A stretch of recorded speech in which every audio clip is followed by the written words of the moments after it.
History was made this past weekend in Atlanta, where Casanova pushed his talents to new heights, both in the booth and on the table.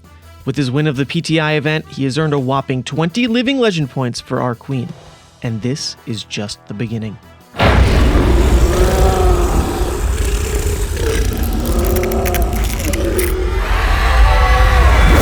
Holla at my Hal from Beyonds. It's Mansant, joined today by a man who will soon need no freaking introduction, because not only is he now a bona fide caster, he's also a fantastic player and friend. Let me introduce Casanova to the world of Flesh and Blood. How you doing? I'm doing great, Ethan. I'm a bit surprised with the result, to be honest. I mean, I feel like I'd been getting pretty good at the game, but finding a win on Levia at an event like the PTI event was a little bit surprising. But coming in, getting to cast the Battle Hardened, it was a lot of fun. The caster to winner 1-2 combo was pretty great in Atlanta. You see someone in the booth, you kind of doubt, how good are they at this game? Are they just spitting nonsense? No. You come back and on day 2 win the entire thing. And it wasn't on, some crutch hero like Icelander or Lexi days past.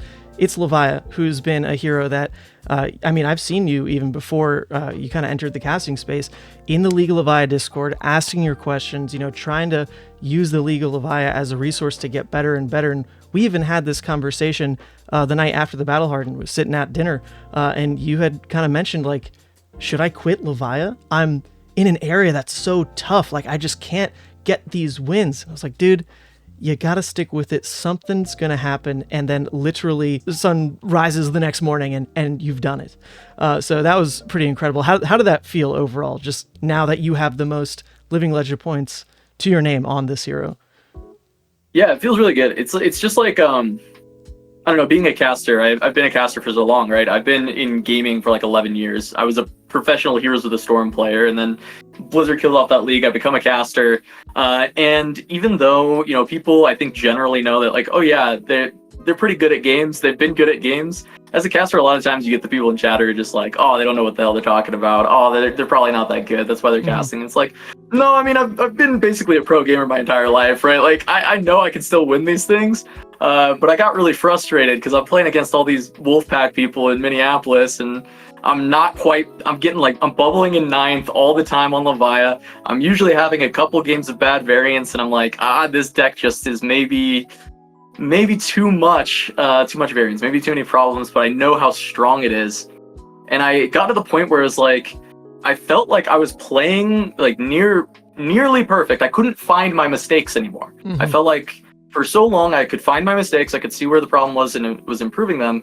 But it got to the point where I couldn't see the mistakes anymore, and I still wasn't getting the result.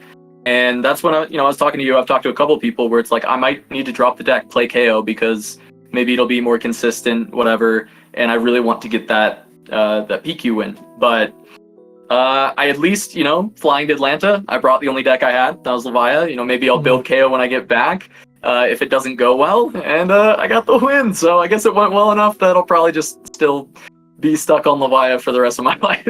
Yeah, it's kind of crazy because, neither of us were able to play on the Battle Hardened day 1, and yet we still saw this one Levia make it into top cut. But then we enter the field on day 2, and all of a sudden it was like, I think we checked in with each other by like round 5, and it's, we're both still undefeated. Like, we've just warped the entire Atlanta meta. Like, they don't understand how to handle Levia, apparently. Both make top 8. Both had we had some great games all day. We'll get to that at the very end. We had we played each other twice, and we are 1-1. So the best of 3 has not neared its end yet. We will find out what happens next time. But for now, I want to take a look at a bit of the deck that you brought, because we were talking about this earlier as well, with a lot of Levia lists looking so similar. They're all about maybe 5 cards away from each other in terms of what seems to have hit that consistency piece versus what you were mentioning before with some of the more variable outcomes Levia can have. We kind of trimmed the variance. This list feels more than anything very consistent. The games feel very similar, and it's kind of counterintuitive because this is still following the pattern of having a large amount of 1-ofs, and you even took it a little bit further. You're only running something like the 1-of Savage Feast. I'm still on 2, just saying. But how did that feel, kind of this swap in consistency of less play sets more one-ofs. Yeah, I mean, it is like, I think you said it in content before and said it best, where it just reduces clumping. I think that's the big issue with like your Levia hand is usually just like, oh, I have too many Gravelings or just too many things that turn off Blood Debt or don't turn off Blood Debt, and it's just the clumping issue. Like, even you see I have a 3 of Swing Big in there. I don't think I would run 3 anymore of that. I actually found myself trimming them in sideboarding quite a bit. Like, I think the card's good, but I just don't want 3. I don't want to keep drawing, 2 Swing Bigs in a single hand. And I think that ends up being one of the biggest things. It gives you this toolbox of really good cards. For me, like Savage Feast, I feel like even with 2 copies, it doesn't line up as much as I'd want, and if I ever double draw them, I hate it.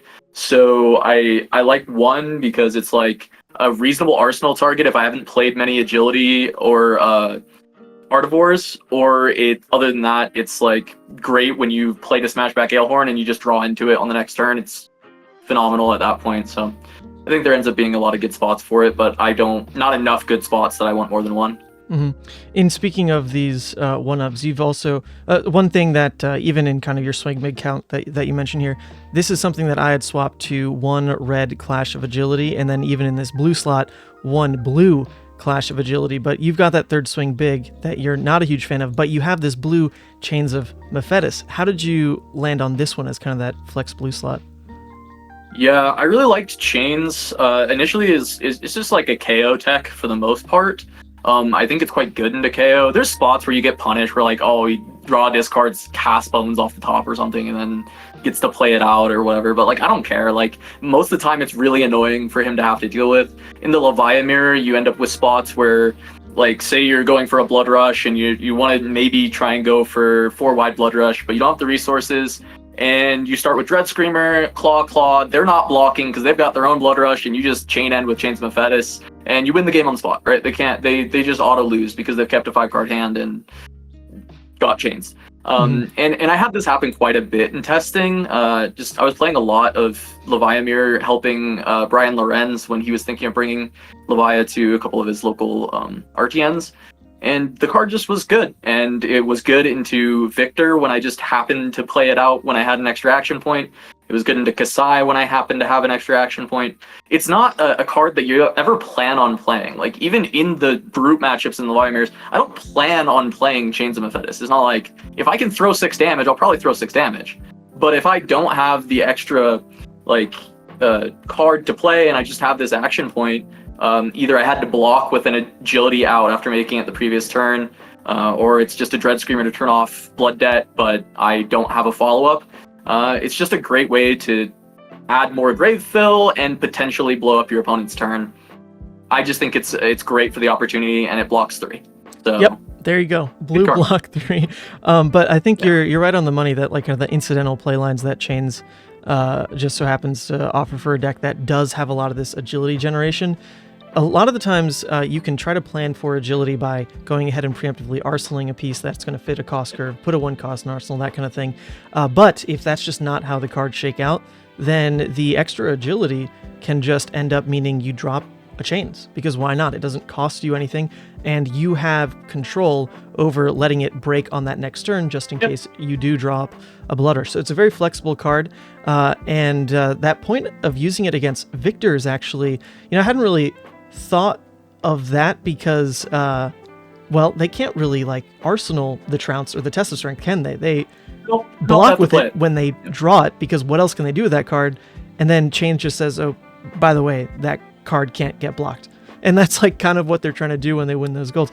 That's really interesting. I go into the Victor matchup assuming we're going to trade 50-50 on our clashes, and when they win them, it doesn't super matter because they're going to lose them as well. But the Chains, just to kind of insulate them even spiking on a Trounce, is pretty interesting. So cool. I'm sold. I think otherwise, when you look at the list, it is pretty stock standard, I would say, at this point from what we see a lot of people doing well with Levia. Even in the sideboard, you've got all the tech that I very much approve of, and even going so far as running Skullhorn as well for Kano, which I know a lot of people hadn't really tried that yet. When I brought the Skullhorn plus the AB4, even I hadn't tried it a ton, but it felt baseline better than just bringing in the Spoiled Skull. AB1 felt like the Kanos could just mid-range you so well. They would keep their 2-card 6s basically, and you still just lost so much damage on chip that the fact you could stop combo wasn't enough. Did you find that Skullhorn really was that tipping point in making the Kano matchup better?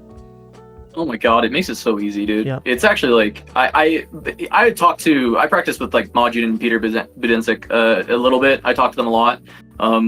And like just talking to them, they're like, why would you ever not bring AB2 into this? Like Spell Void 4 sucks, right? But they can play around it. They can beat you, they can mid-range you, slowly chip you down to the point where even if you get Dispel Void 4, the Wildfire, you still might die. Right. So like just having AB2, we usually have the resources to play as well. It's not really a big issue, and I just think you might as well put it in the list. It's one sideboard slot, and honestly, the sad thing is a Spoiled Skull. I'm trying to figure out. I guess we kind of still need it for Viscerai, as you would have seen in the matchup that I've played, but we're kind of running out of matchups where we actually want this card in the deck. As much as I love it, I think it's such a great card. Just getting to the point where I don't know when it's going to come in outside of Viscerai. Yeah, it's interesting because I've heard musings that there will be an uptick of things like Fatigue, that pure Fatigue Bravo coming back. Yeah. Just because Dromai was a bad matchup for it. It does hit the Azaleas pretty well. And Spoiled Skull in those kinds of very obvious Fatigue matchups is insane. You take it into like Fatigue Dory, take it into Fatigue Bravo, and it feels incredible. Is that enough matchups to still warrant it? I don't know, I feel like Levia has a lot of these one-of sideboard slots that we're still taking anyway, like the 1-Arg Smash. I think in my past 4 events, I've played against 0 mech, but I'm still not going to run the 1-Arg Smash because it just makes the Slapdash matchup like that much more free. So if it's just one sideboard slot, I think you can get away with it in Levia quite a bit. So anyway, this list is great. I mean, it's got tons of similar results to its name, especially in the League of Levia. I think a lot of people kind of experiment with this similar core and swap things around. But if you were struggling on finding maybe the last few swaps that made the deck even slightly more consistent, I think Casanova, you might have done it, my friend. I really like the Chains of Mephetis I was running it at 3 as this whole anti-KO game plan, but just the 1 is cute, and it doesn't tax the deck building pretty much at all. So with that, speaking of the decks themselves and how it actually plays on the table, like we said before, we both got to play in the PTI event on Sunday, and just to preface this whole event, I was really headachy going into this whole thing. I mean, I'm sure you also were struggling with your energy levels after a whole day of working the Battle Hardened on Saturday.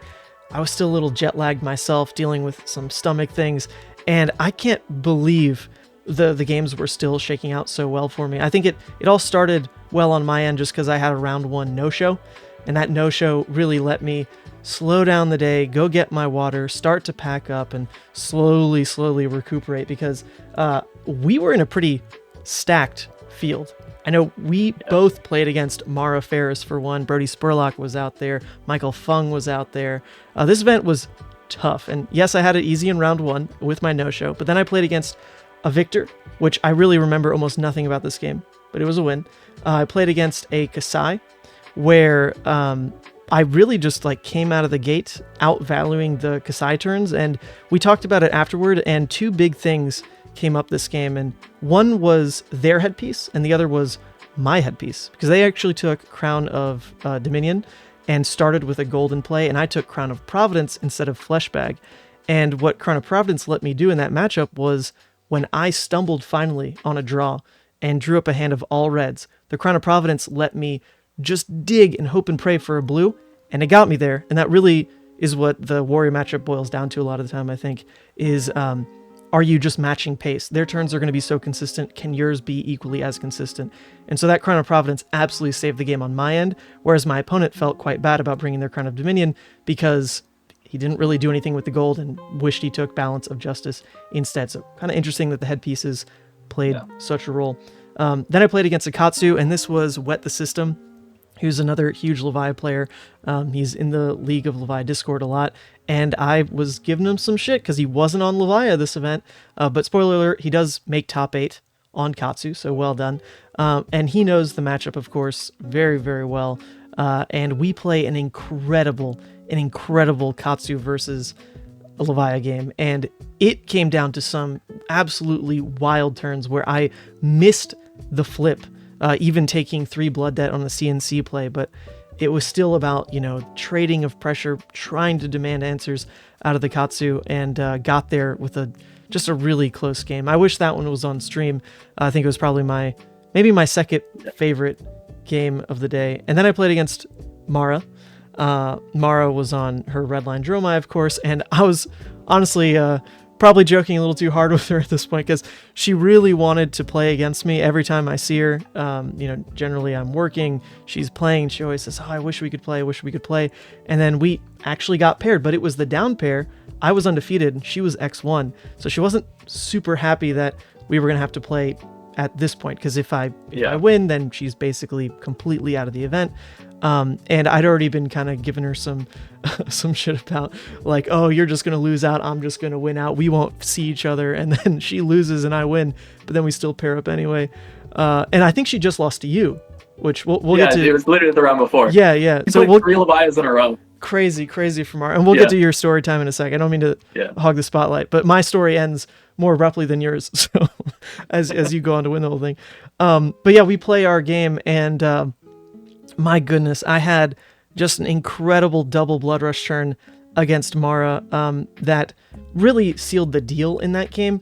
But it came down to actually this really interesting, or rather the game itself was really decided by a previous turn cycle that was a bit more innocuous, where I had a Dread Screamer, a blue, a Swing Big, and a CNC. And that was my 4-card hand, and her turn was just like, swing a dust up, pass, something pretty minimal. And so on my end, I lead with the Dread Screamer, pitch my blue, and try to read her reaction. If she snaps says no blocks, I was going to send the CNC. If she thinks about blocks, I was going to send the Swing Big. And the fact that I had both of those options open to me, the fact that there's one floating and both of those are red 2 costs in hand, one's going to pitch for the other, right? She snapped said no blocks, and I was like, boom, CNC. And it decided the game hands down, because that was going to be her 5-card tome push right then and there.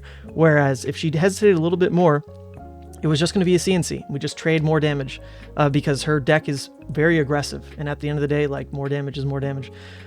So that was a really interesting point that came up. We talked about this a lot post-game, and I think that's more so what decided the match than the fact that I then, with momentum, was able to double blood rush, got the flip off, and just kind of absolutely... actually, I don't even think I flipped him. I'm pretty sure I won without it. But anyways, still undefeated. Yeah. I play the Viserai and instantly tilt out of my mind. Viserai is unplayable, not so much from the Levia POV, but from my own personal POV, Viserai is unplayable.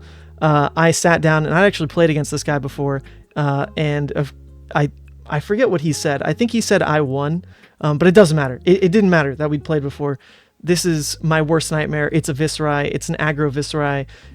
Like, nothing that I do, he's going to care about. Nothing that he does, I can really interact with when it's just like the BS Revel combos and all that. So we sit down, and the game actually ends up being pretty tight, but it doesn't matter. I'm, the lines are blurred. I'm not really in my proper headspace. It's an instant tilt matchup for me. I just cannot help it, and I do lose that game. That's okay. You get revenge on Viserai for me later. Yeah. And then we play as the last round in Swiss, and we are both locked for top 8 at this point. It was kind of an interesting thing because we were trying to count, like, oh, do any X2s bubble, this, that, whatever. And we looked down, and the top 4 tables are where all the X1s kind of stop. Is like, from, I think table 1 had 1 undefeated left, and then all the other X1s went to table 4. And so the top 8 was like already decided going into the top cut, or going into the last round rather. These were already going to be your top 8 players, because as soon as you got to table 5 is when there was an X2, and there you go.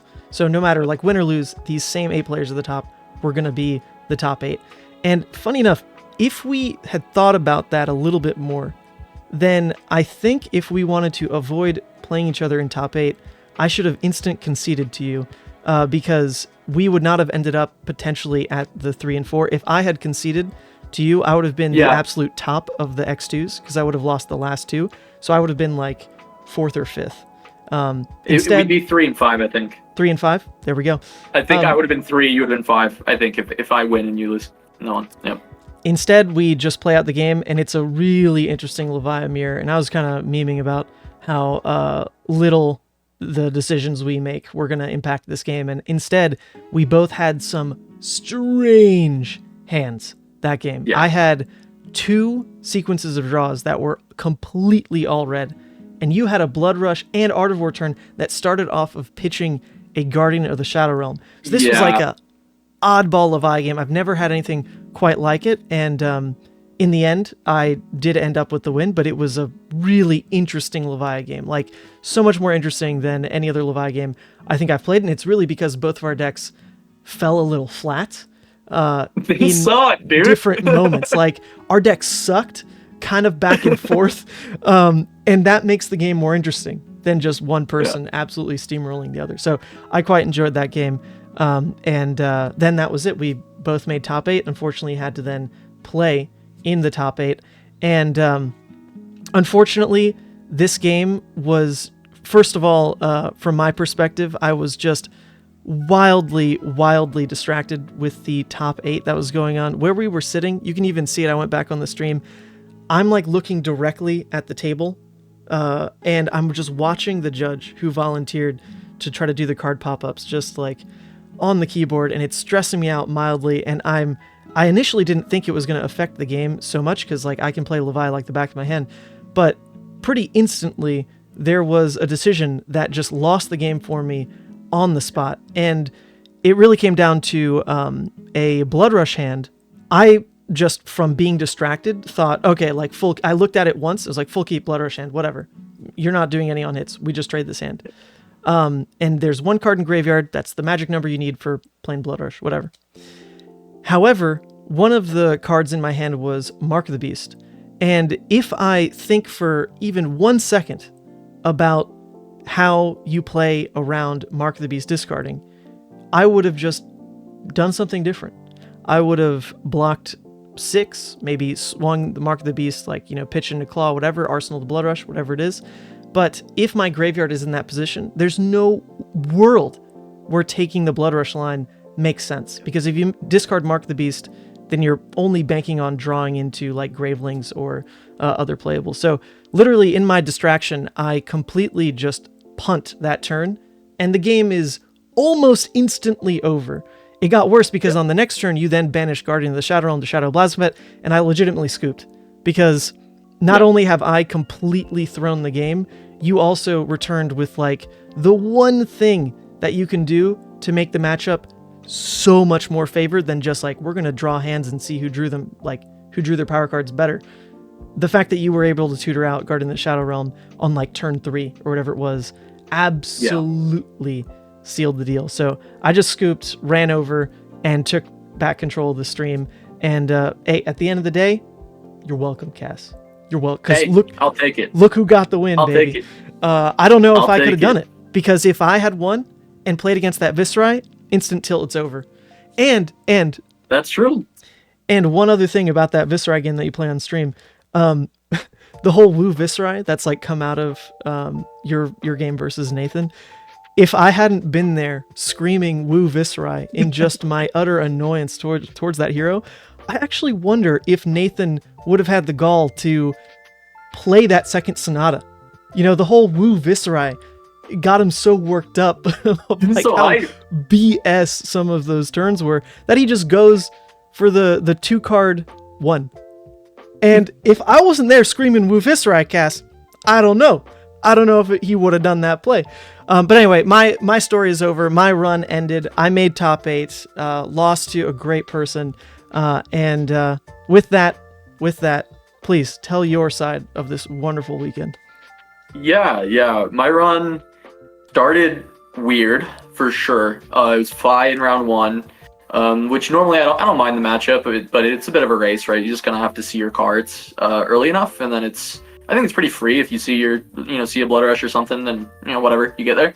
But I didn't see a single Blood Rush the whole game, and fortunately for me, this Fi was on D-Reacts, and I think that slows him down enough that didn't matter too much. And he even had a double Art of War turn, where the second Art of War he attempted to banish Fate Foreseen.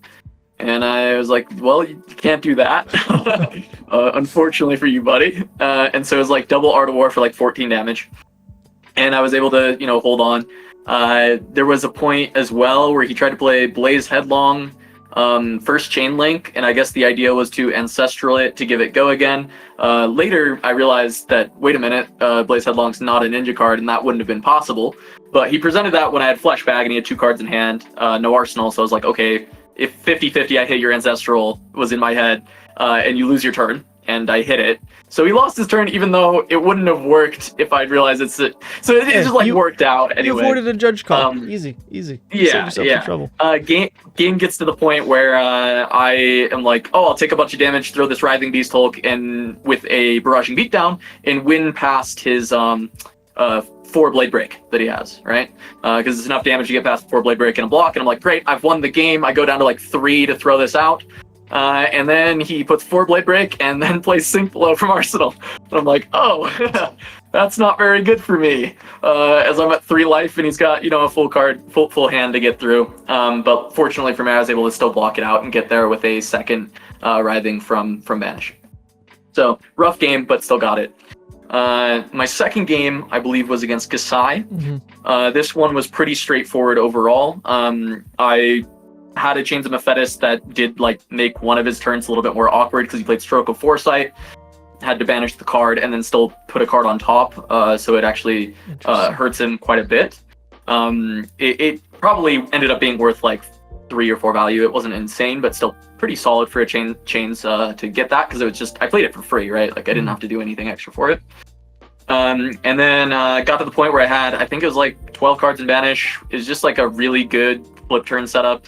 Had played Smashback Hailhorn and Arsenal Blood Rush, and then he goes into his turn to swing into me. I still had Flesh Bag up because I was playing it in the matchup. I know we talked about Crown of Providence for it later, but I was playing Flesh Bag. It was able to stop probably 6 damage on that turn, and I get to throw back 29, I believe, was what I got to throw back at him with my Blood Rush with an agility enabled on it. And he had Gorg Tome in hand, so he just died from 17. I was like, cool, that works. My third round was Dromai. He sat down and seemed very upset that I was playing Leviathan. And found out he had never played against Levi before. So that pretty much tells you how that game was going to go. I think Dromai... He'll never have to play against one again. Dromai's gone? That's true, yeah. I think Dromai, if they don't know the matchup, it's impossible for Dromai to win. Mm-hmm. If they know the matchup, it becomes a lot closer. I know you're still pretty confident it's Levi favored. I've run into some Dromais that are, maybe they're just better than me, I think. It gets really hard to play the matchup, especially when they try and play really aggro with you and then swap to fatigue post-flip. Things can get a little bit dicey. But then I played against Mara, and that game was incredibly close. Mm-hmm. And this is where us talking the night before about the Crown of Providence tech against Dromai was very helpful. It's quite good against Lost in Thought. That didn't come up in my game. However, I had quite a bit of debt, and I drew a hand that couldn't turn off Blood Debt. So I just blocked with Crown, got a new card, and happened to rip an Art of War off the top. So I was like, well, no further blocks this turn, and got to throw a huge power turn and turn off debt early on in the game. I still had a lot of debt pretty early. I was able to build a pretty big pile. Mm-hmm. Eventually, just get my flip turn, set up a Blood Rush again on my flip turn. I was having quite a bit of luck on being able to set up Blood Rush on my exact flip turn. And then Mara was only able to present 11 damage, so I just ate all of it and threw another massive 4 Chain Link Blood Rush to seal that game. Beautiful. So I was able to, that's kind of been the theme of my tournament, actually, was 4 Chain Link Blood Rushes. Definitely things were lining up for me.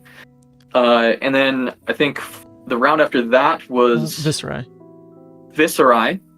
That game was incredibly close. Fun fact, first time I'd ever played against Viscerai in my life. Never played the matchup. I know bastard. I know what the deck does, right? Because I researching for casting. I look at every deck and I know what the power cards are. What I need to be watching out for. But I wouldn't know matchup specific nuance with Viscerai, including my own matchup into Viscerai.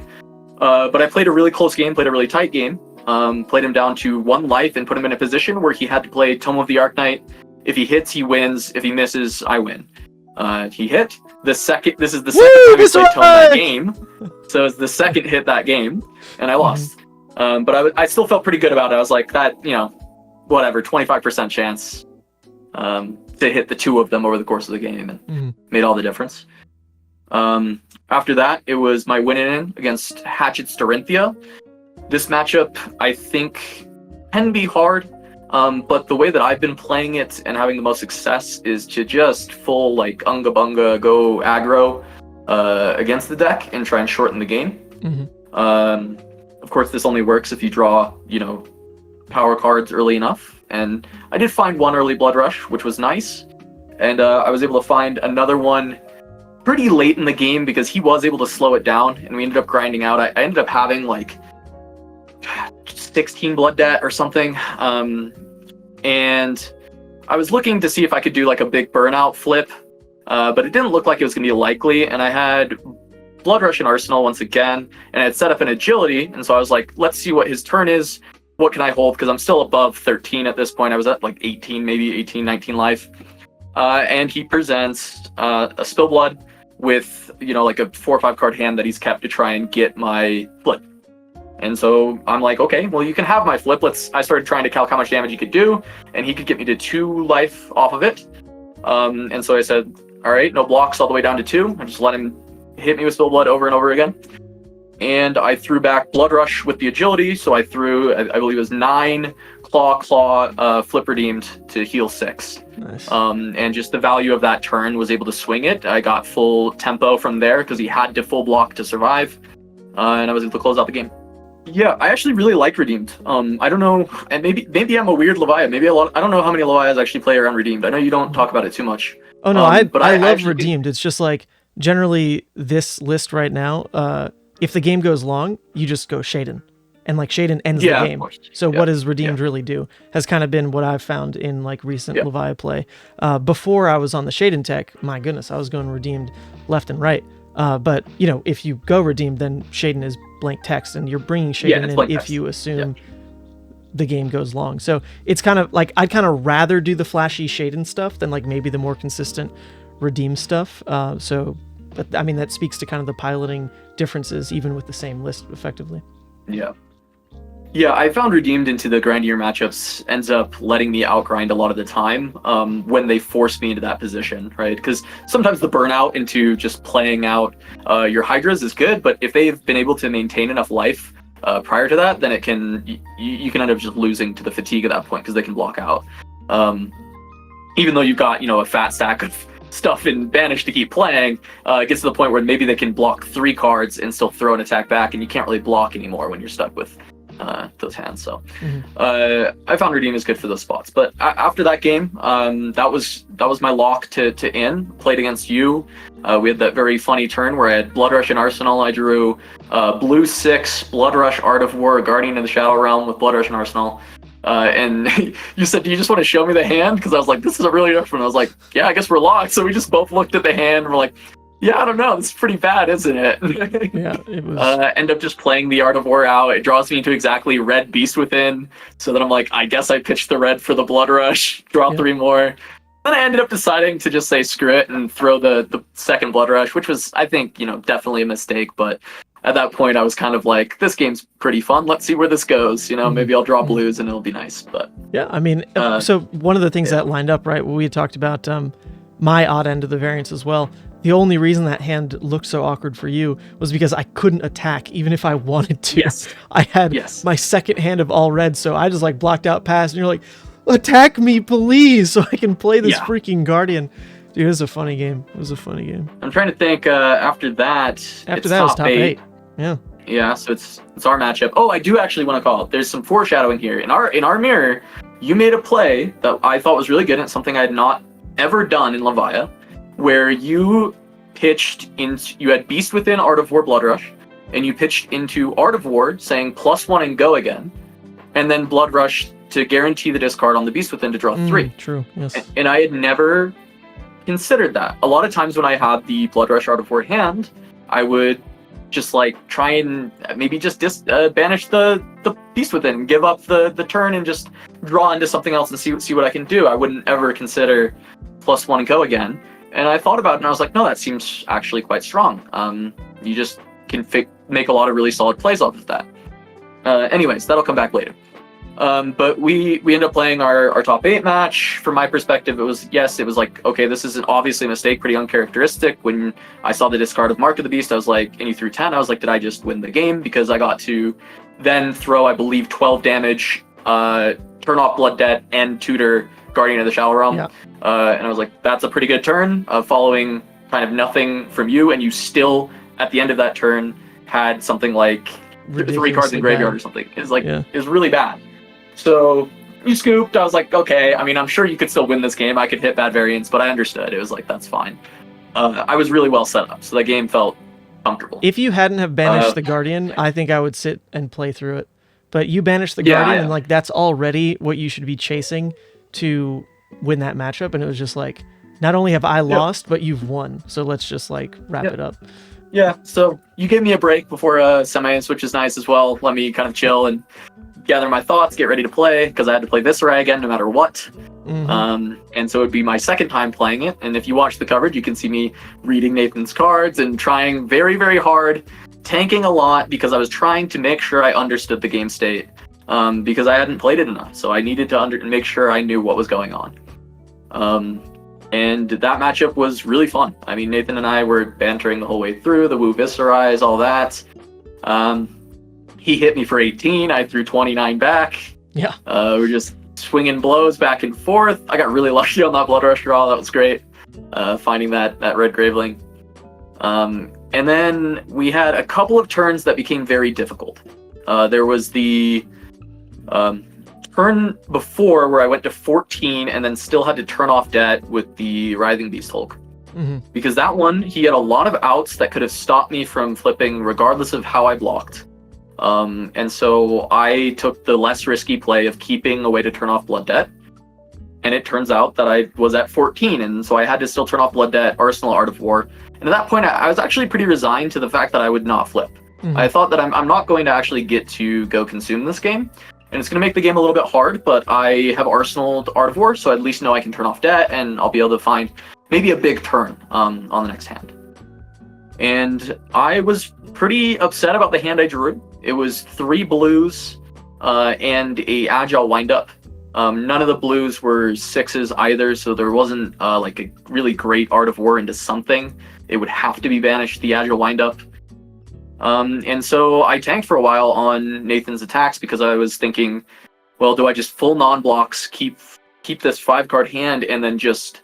I think I even said to Nathan, I said, do you believe in the heart of the cards? Because the 2 off the top off of Art of War could be... I could have enough for lethal, or I could do nothing, right? There's really not much in between. And then I said, okay, well, let me look at these blocks. Let me see what I can do. And I started fully calculating out exactly how much damage he could do on the turn. And I was asking him about game state, making sure that I was understanding. And I had exactly enough block to cover every single piece of damage and stay at 14. And then from there, it included giving the rest of my armor as well. I just was able to pass and flip. And then it got even scarier from there, right? Because I'm giving him full tempo at 13. And I draw Art of War, non-block, 2 6s into what is like, I think, Red Mauve Skies, Shrill of the Skull form, like, scary Viscera turn. But I pretty quickly play the defensive Art of War there. I think there's not really another decision to be made. And I'm pretty lucky with the draws, finding a way to pitch into all of the AB, block 8 on the first attack to stop the Mauve Skies, and then keep a 4 block in hand. And Nathan decides, because I have 2 floating, to keep back his Rune Chance and his weapon. And it gives me a yellow left over, which lets me swing for 7. And I think he needed to hit me. Yeah. I think he had to give up his damage on the Rune Chance to not let me keep a card, because I was flipped to consumed, and him just letting me swing, I think it got me enough tempo to hold on to cards on the next turn. And yeah, I mean, you know what happened from there. I said, I'm going to banish 3 and I'm going to draw Blood Rush. And I sure did. There it was. And it gave me, like, at that point the game's over, right? The blood rush, you even pointed out to me after, it's like, I guess I could have just killed him on the first blood rush, but I had the second one ready to park in Arsenal, and I think I just tunneled on like, I always win if I blood rush for 18 here and then blood rush again for 13 or 18 on the next turn. So I just tunneled on that and played it safe, but there was lethal on board. So no, I mean, honestly, that game worked out really well. You kind of mentioned in Swiss how the Viscerite had to get lucky to win with like the Tome of the Arknight. And there are a lot of moments in that game where maybe that's why it feels so miserable to play against, where if you are on the bad side of the Viscerize variance, the game is that much harder. Because in this game, I would say Nathan was sure his draws like lined up naturally. He didn't draw like the Runeblade hand, but paying into a Sonata and completely whiffing, like spending 2 cards to deal, or no, it wasn't even one damage. Yeah, it's 1 because he generates a rune chant. It's not even 1 because he added anything to hand. 2 cards to deal 1 is like, you will never come back from that, especially how you kind of recognize that the consume flip was available to you. That kind of card advantage you've now gained over him spending 2 cards to do 1. You've now, like, you're going to play the rest of the game spending 1 card to do like 7, like you did on the turn like after that. Those kinds of trades are so overwhelming. So Nathan helped you out a little bit, but he did. It was really cool to see you identify that the flip was still live, because I think I even mentioned it to the stream audience. A lot of times in that position, even on like the first rune chant coming through, you just don't do the full math on like whether or not you can prevent this whole turn, and just say, nope, I'm not going to flip, and I'm just going to force my Art of War and Arsenal to try to present lethal. And so to hear you even articulate over the stream kind of your own thought processes of, wait a second, he's not actually holding a card, like everything is face up. Let's double check, let's triple check. It was a beautiful, beautiful play. So to see Nathan punt and then you like counter unpunt, I was worried. Was really cool to see. So that was a well-deserved win. And then unfortunately, we didn't see the finals game. I didn't even see most of the finals game because I was then packing up. But I really wish we had it recorded or streamed in some capacity, because you're great. Zach is, his personality would have just absolutely sung on camera. I feel for the community. I feel like we lost a great game to the history books with how it shook out. But at the end of the day, we had to pack up and go. But so fill me in. I guess I really didn't see most of that game. It was a pretty good game. It's funny too, because going into it, I was talking to you and how I had my confidence in the Victor matchup shaken, because recently the results were just going pretty bad, and a lot of it was just poor variance. Like I literally just drawing like 8 cards in a row that don't turn off Blood Debt or something, and just like ending up in these really weird spots against Victors. And I think, because of that, plus just in general, me and Zach split, so we'd both be happy. Winner gets the PTI, of course, loser gets the gold foil.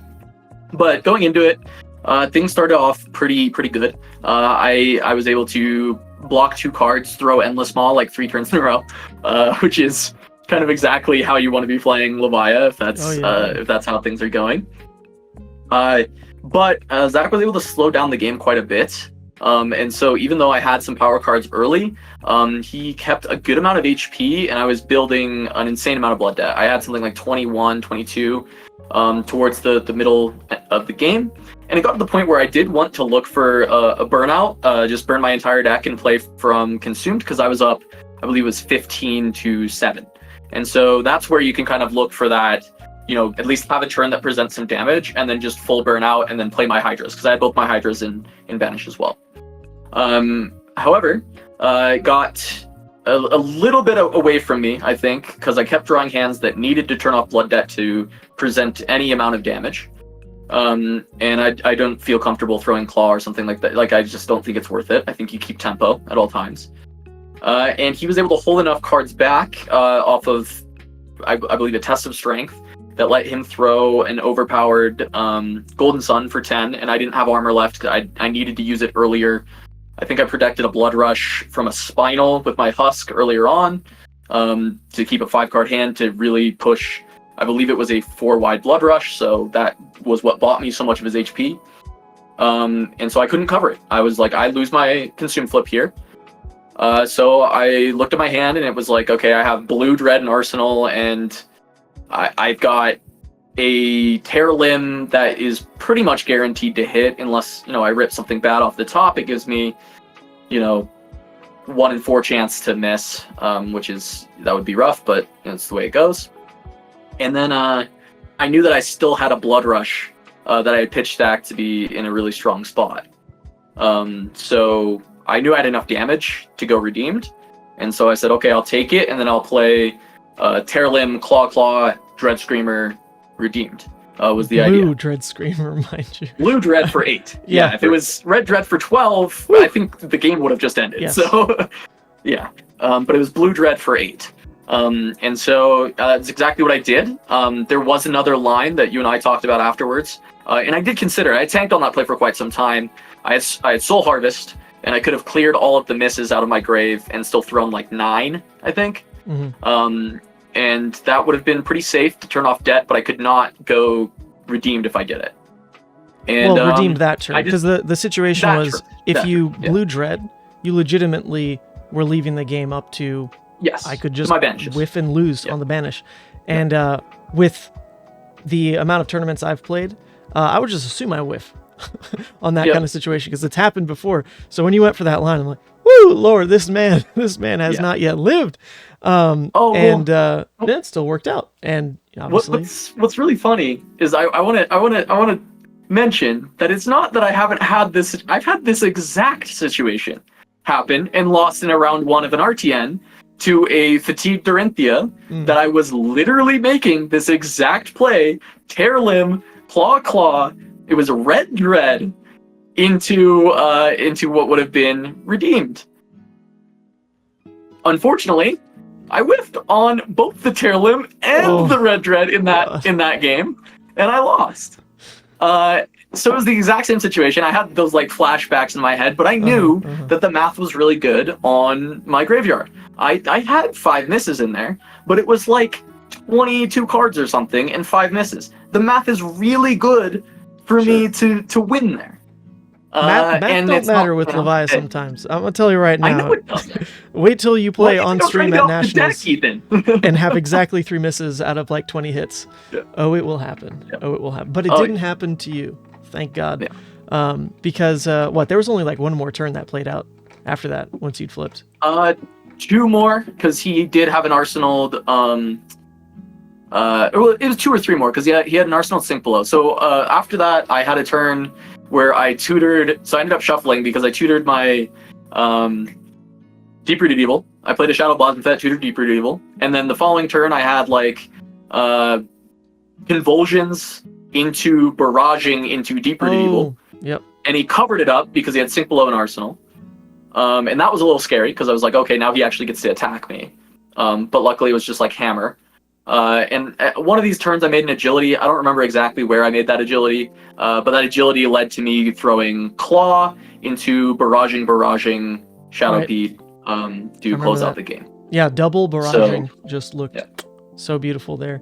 You have, at least from a singular event, the most amount of living legend points earned for Levia to date. I don't know what these give now because they're called like ProQuest. But I think it is like 10 or something. Like it's not quite. The website says 20. 20? Oh, well, there you freaking go. That's a huge number.